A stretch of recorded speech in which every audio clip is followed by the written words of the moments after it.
Hi. അപ്പോൾ ഒരാളെ രാവിലെ സ്കൂളിൽ കൊണ്ടുപോയി ആക്കാനുള്ള പോക്കാണ് ഇവിടുത്തെ കിറ്റയിലേക്ക്. അപ്പോൾ ഇപ്പോൾ സമ്മറൊക്കെ ആയതുകൊണ്ട് നമ്മൾ സ്കൂട്ടറിലാണ് പോകുന്നത്. ഈ നല്ല ലുക്ക് ഒരു 12 മണിയുടെ ഉണ്ടെങ്കിലും രാവിലെ 8 മണി ആയതുള്ളൂ.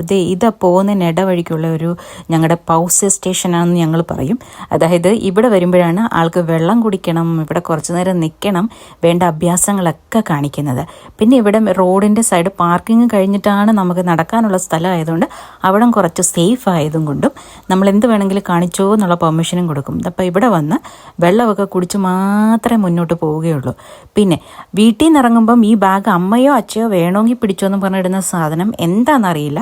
സ്കൂളിൻ്റെ കോമ്പൗണ്ട് അടുക്കുമ്പോഴത്തേന് ആൾ സ്വയം അത് വാങ്ങി തോളിലേക്ക് ഇടും. എൻ്റെ ബാഗ് അമ്മ ഞാൻ പിടിച്ചോളാം. ഈ ബാഗിൽ പ്രത്യേകിച്ചൊന്നുമില്ല കേട്ടോ. അവനുള്ള ബ്രേക്ക്ഫാസ്റ്റും ആ വെള്ളവും മാത്രമേ ഉള്ളൂ. പിന്നെ 2-3 ടിഷ്യൂ പേപ്പേഴ്സും. അതല്ലാതെ ആ ബാഗിനുള്ളിൽ ഒരു സാധനവും ഇല്ല, അതിനൊട്ട് വെയിറ്റും ഇല്ല കേട്ടോ.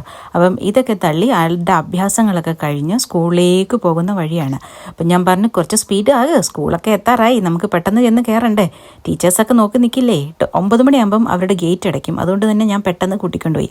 അപ്പോൾ അവിടെ ആക്കിയിട്ട് തിരിച്ചു വരുന്ന വഴിയാണ്. നമുക്കിവിടെ പണിയൊക്കെ നടക്കുന്നതുകൊണ്ട് റോഡ് പകുതിക്ക് വെച്ച് ബ്ലോക്ക് ആക്കി വെച്ചിട്ടുണ്ട്. അപ്പോൾ പിന്നെ ഒരു നീണ്ട കാത്തിരിപ്പാണ്. ഈ ആൾ തിരിച്ചു വരാനായിട്ട് 2:30 ആകും. അതുവരെ നമ്മളിങ്ങനെ നോക്കിയിരിക്കും.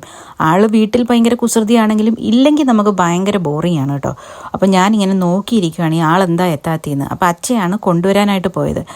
അച്ഛയും മോനും കൂടെ അന്നം നടന്ന് പതുക്കെ നടന്നു വരുന്ന കണ്ടില്ലേ. അപ്പം ആ ബാഗൊക്കെ തുറന്നിട്ട് എന്തൊക്കെയോ എടുക്കുന്ന കണ്ടപ്പോഴേ എനിക്ക് മനസ്സിലായി ഇന്ന് എന്തോ ഒരു സാധനം സ്കൂളിൽ നിന്ന് കിട്ടിയിട്ടുണ്ട്. ചിലപ്പോഴൊക്കെ ഇവർക്ക് പിള്ളേർ ബർത്ത്ഡേ അല്ലെങ്കിൽ എന്തെങ്കിലും ഫാറ്റാഗ് അങ്ങനെയൊക്കെ വരുമ്പോഴത്തേക്കിന് എന്തെങ്കിലുമൊക്കെ സമ്മാനം കിട്ടാറുണ്ട് കേട്ടോ. ഇന്നത്തെ സമ്മാനവും എടുത്ത് കൈ പിടിച്ചിട്ടാണ് ആൾ ഓടി വരുന്നത്. വന്ന ഉടനെ തന്നെ അത് പൊട്ടിക്കുകയാണ്. ഇതൊന്ന് വന്ന വഴി അച്ഛൻ പറഞ്ഞിട്ടുണ്ടാകും വീട്ടിൽ എത്തിയിട്ട് പൊട്ടിക്കുകയെന്ന്. അതാണ് ഈ വന്ന ഉടനെ തന്നെ ഇന്ന് പാക്കൊക്കെ ചെയ്തിട്ടാണ് കൊടുത്തു വിട്ടിരിക്കുന്നത്. എന്തായാലും ആളോട് തന്നെ പൊട്ടിക്കാൻ പറഞ്ഞപ്പം ആളൊന്ന് ട്രൈ ചെയ്തപ്പം പറ്റിയില്ല. അപ്പോൾ അതുകൊണ്ട് അച്ചടയെ കൊണ്ട് കൊടുത്തിട്ട് അച്ഛനൊന്ന് പൊട്ടിച്ചു തരും, ഞാൻ നോക്കിയിട്ട് അതിനകത്ത് എന്ത് സാധനമാണ് ഉള്ളതെന്ന് നോക്കുകയാണ് ആൾ. അപ്പം തന്നെ അച്ഛയെ കൊണ്ട് പോലും നോക്കിക്കാതെ അത് അപ്പം തന്നെ എടുത്തുകൊണ്ട് പോയിട്ട് അവിടെ കൊണ്ടുവന്നിട്ട് നമ്മുടെ സോഫയിലേക്ക് എല്ലാം കൂടി ഒന്ന് കുടഞ്ഞിട്ട് അപ്പം ഞങ്ങൾ നോക്കിയപ്പോഴത്തേക്കിനും ഈ പ്രാവശ്യം അത് മുഴുവൻ മിഠായിയാണ് കേട്ടോ. ചില സമയങ്ങളിൽ 1-2 മിഠായിയോ ബാക്കിയൊക്കെ ഇവർക്ക് കളിക്കാനുള്ള കളിപ്പാട്ടം, ഈ ബബിൾസ് വെപ്പിക്കുന്ന സാധനങ്ങൾ, അങ്ങനത്തെ കുറച്ച് സാധനങ്ങളൊക്കെ കിട്ടാറുണ്ട്. പക്ഷേ ഇന്നാണെന്നുണ്ടെങ്കിൽ എല്ലാ മിഠായി പോയി. ഗമ്മി ബിയർ, ഒരു ബിസ്ക്കറ്റ്, ഒരു ലോലിപോപ്പ്, പിന്നെ 2 ക്യാൻഡീസ്, അങ്ങനെ കുറേ സാധനങ്ങൾ. നോക്കിയിരുന്ന വഴിക്കാണ് ഒരെണ്ണം തുറന്നിട്ട് ഒരു ജെംസിൻ്റെ മിഠായി മുഴുവനും കൂടെ വായിലിട്ടിട്ട് ചവച്ച് തിന്നുന്നത്. ഞാൻ തന്നെ അതിശയിച്ച് ചോദിച്ചു എന്താണ് ഈ കുട്ടി കാണിക്കുന്നതെന്ന്. അത് കഴിഞ്ഞ് നമ്മൾ തീരുമാനിച്ചെങ്കിൽ പിന്നെ ഒരു ചെറിയ ഷോപ്പിങ്ങിന് പോകാമെന്ന്. അപ്പോൾ ഷോപ്പിങ്ങിന് പോകുന്നത് ഇവിടെ തൊട്ടടുത്ത് തന്നെ ആയതുകൊണ്ട് ആൾക്ക് നല്ല വഴികളൊക്കെ നല്ല കൃത്യമായതുകൊണ്ട് ആരുടെയും സഹായം വേണ്ട, ഞാൻ തന്നെ പൊക്കോളാം എന്നൊക്കെയാണ് പറയുന്നത്. അവിടെ ചെന്നപ്പോഴത്തേക്കിനാണ് ഇത് നമ്മുടെ കണ്ണാടിച്ചെടി. ഇതിന് 5 യൂറോയ്ക്ക് അടുത്ത് വില, നമ്മുടെ നാട്ടിലെ 1,500 യൂറോയ്ക്ക് മേളിൽ. ഞാൻ തന്നെ ഞെട്ടിപ്പോയി. ഇത് അറിഞ്ഞിരുന്നെങ്കിൽ കുറച്ച് കണ്ണാടിച്ചെടിയൊക്കെ നാട്ടിൽ നിന്ന് പെറുക്കിക്കൊണ്ട് വരായിരുന്നു എന്ന്. വെറുതെ ഒടിച്ചു കുത്തി നട്ട് വളർത്തിയെടുക്കുന്ന നമ്മുടെ സാധനങ്ങൾ.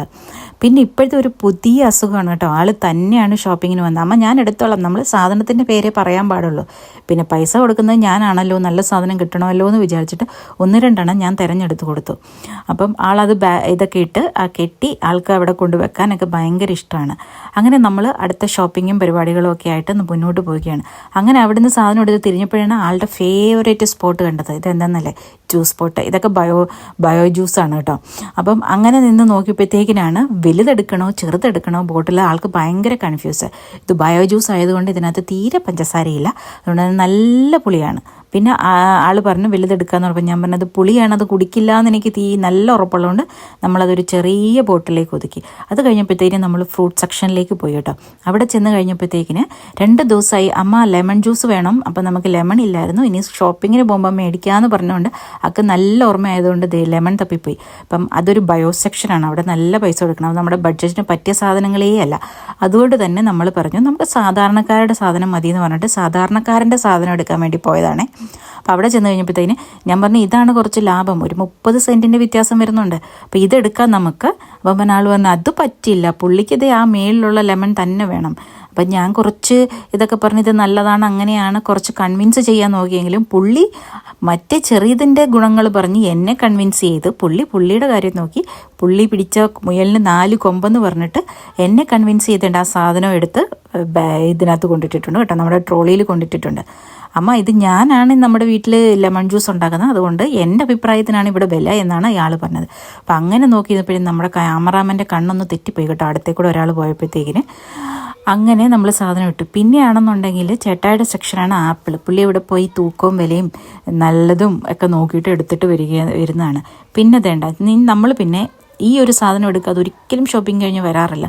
എനിക്ക് പാലും ചായയും ഇല്ലാതെ ജീവിക്കാനേ പറ്റില്ല. എന്താണെന്നറിയില്ല, ജീവിതത്തിൽ എനിക്ക് അവോയ്ഡ് ചെയ്യാൻ പറ്റാത്ത ഒരു സാധനമാണത്, പാലും ചായയും. അങ്ങനെ ഷോപ്പിംഗ് കഴിഞ്ഞ് പേയൊക്കെ കഴിഞ്ഞ് നമ്മളത് ട്രോളിയൊക്കെ കൊണ്ട് തിരിച്ചിട്ട് അങ്ങനെ തിരിച്ച് നടന്ന് നമ്മുടെ വീട്ടിലേക്ക് വരുന്ന വഴിയാണ് ഞാൻ നോക്കിയപ്പോൾ ഇതിന് ഓപ്പോസിറ്റ് സൈഡ് കണ്ണാടിയിൽ ഞങ്ങളുടെ പ്രതിബിംബം. എങ്കിൽ പിന്നെ അതൊന്ന് നോക്കാമെന്ന് വിചാരിച്ചു. നോക്കിയപ്പോൾ ഇതിന് കണ്ടോ ഞങ്ങളുടെ പ്രതിബിംബം. അപ്പോൾ അത് കണ്ടപ്പോൾ ഒരു ഇതൊക്കെ തോന്നി. അത് കഴിഞ്ഞ് വീട്ടിൽ വന്നിട്ട് നമ്മൾ ഷോപ്പിംഗ് ഒക്കെ കഴിഞ്ഞ് വന്നല്ലേ, അങ്ങനെ നോക്കി ബട്ടർ ചിക്കൻ തപ്പി അവസാനം നമ്മളൊരു മലായി ചിക്കനിലും യൂട്യൂബിൽ നിന്നും തപ്പിയെടുത്തിട്ട് ഒരു കുഞ്ഞ് ഫ്രൈഡ് റൈസിൽ ഒപ്പിച്ചു. അപ്പോൾ ആൾക്ക് ചിക്കൻ വേണമെന്ന് പറഞ്ഞുകൊണ്ട് ഇന്ന് എന്തായാലും അവധിയല്ലേ, ഒന്നൊരു വെറൈറ്റി പിടിക്കാമെന്ന് വിചാരിച്ചു.